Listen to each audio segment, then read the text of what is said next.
So hello my dear friends, welcome back. આજનો topic છે કે કંઈક વસ્તુ બાકી છે એના માટે આપણે ઇંગ્લિશ સેન્ટેન્સીસ કેવી રીતે બનાવવા. કે યટ ટુ, તમે વારંવાર સાંભળ્યું હશે કે મારે ખાવાનું બાકી છે, કે મારે કામ કરવાનું બાકી છે, કે મારે ગમે તે કંઈક કામ કરવાનું બાકી છે. તો આ બાકી છે એવું ઇંગ્લિશની અંદર કેવી રીતે બોલવું? તો લેટ્સ બિગિન. કે આજે આપણે જોઈએ કે યટ ટુ એનું મીનિંગ છે કે કંઈક કરવાનું બાકી છે, કે ખાવાનું બાકી છે, કે પછી મારે વર્કઆઉટ કરવાનું બાકી છે, કે કંઈ પણ બાકી છે. એનું સ્ટ્રક્ચર છે કે આઈ એમ યટ ટુ V1 અને ઓબ્જેક્ટ. એક્ઝામ્પલ લઈએ કે મારે ખાવાનું બાકી છે, તો I am yet to take dinner. એટલે કે મારે સવારનું ભોજન કરવાનું બાકી છે, મારે હોમવર્ક કરવાનું બાકી છે, તો I am yet to do homework. એટલે કે મારે હોમવર્ક કરવાનું બાકી છે, મારે સેન્ટેન્સ બનાવવાના બાકી છે, તો શું આવે? આઈ એમ યટ ટુ મેક એટલે બનાવવું, V1 થાય, અને સેન્ટેન્સીસ એટલે કે મારે વાક્યો બનાવવાના બાકી છે. મારે નહાવાનું બાકી છે, તો આઈ એમ યટ ટુ બાથ. શું આવે? આઈ એમ યટ ટુ બાથ. મારે ક્રિકેટ રમવાની બાકી છે, તો શું આવે? આઈ એમ યટ ટુ પ્લે. એટલે મારે રમવાનું બાકી છે. શું રમવાનું બાકી છે? તો એ ઓબ્જેક્ટ કહેવાય. તો કે આઈ am yet to play cricket. મારે રાંધવાનું બાકી છે, તો શું આવે? આઈ am yet to cook food. એટલે કે મારે રાંધવાનું બાકી છે.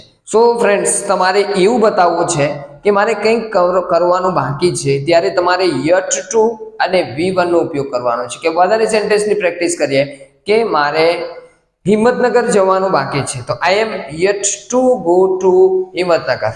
મારે માર્કેટ જવાનું બાકી છે, તો I am yet to go to market. તો I am yet to buy something. એટલે મારે કંઈક ખરીદવાનું બાકી છે. મારે હોમવર્ક કરવાનું બાકી છે, અથવા તો વિદ્યાર્થીઓને હોમવર્ક કરવાનું બાકી છે, તો the students are yet to do homework. તો અહીંયા જે છે એ સબ્જેક્ટ પ્રમાણે ચેન્જ થાય કે ધ સ્ટુડન્ટ્સ, અને બહુવચન છે તો શું આવે? એમની જગ્યાએ આર. કે વિદ્યાર્થીઓને હોમવર્ક કરવાનું બાકી છે. મારે રૂમ સાફ કરવાનું બાકી છે, તો I am yet to clean the room. એટલે કે મારે રૂમ સાફ કરવાનો બાકી છે. સો ફ્રેન્ડ્સ, આઈ હોપ કે આ સ્ટ્રક્ચર જે છે તમને સમજમાં આવી ગયું હશે કે સબ્જેક્ટ પ્રમાણે તમારે આઈ એમ, હી ઇઝ એ પ્રમાણે મૂકવાનું. જેમ કે તેણીને રાંધવાનું બાકી છે, તો શું આવે?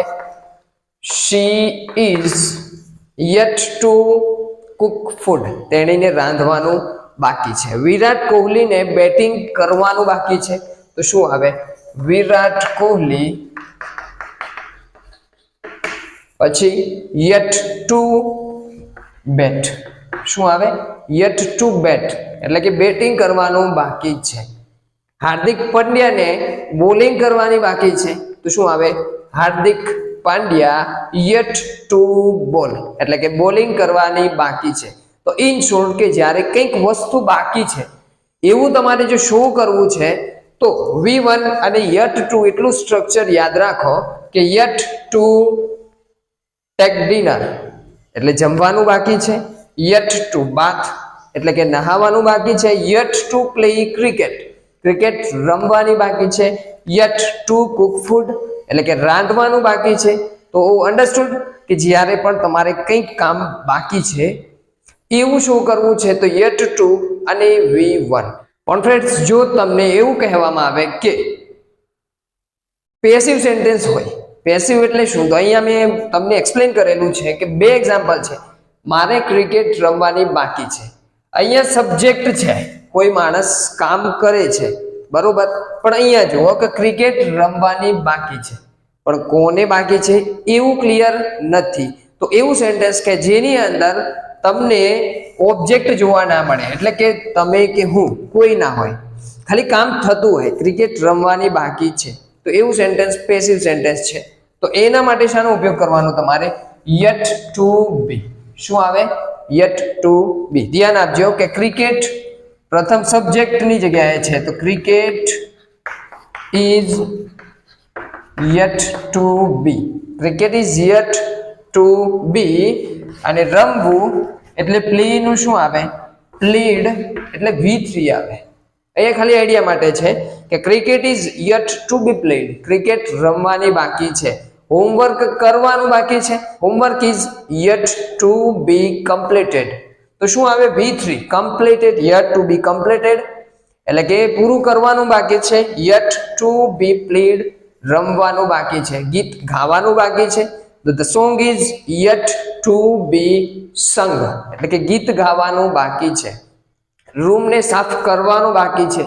તો the room is yet to be cleaned એટલે કે રૂમને સાફ કરવાનો બાકી છે.